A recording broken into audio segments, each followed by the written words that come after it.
Okay, okay.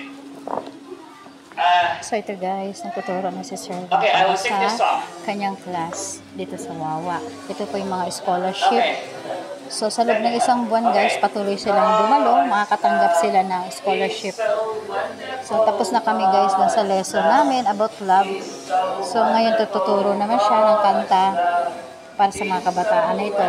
Sila po yung mga taga dito sa Wawa.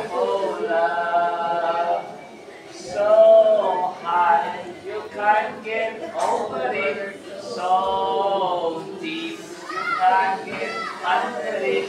So So pagkatapos po ng class nila guys, ay magpapakain kami ng merienda sa kanila. So naghanda kami ng pansit. Ayan po yung pansit. Ito po si Ate Teng na siya po naghahanda. Masipag na sidekick ni Sir Wong. So meron din po kami guys na juice.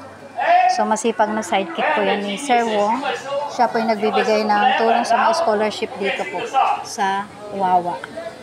So yun guys.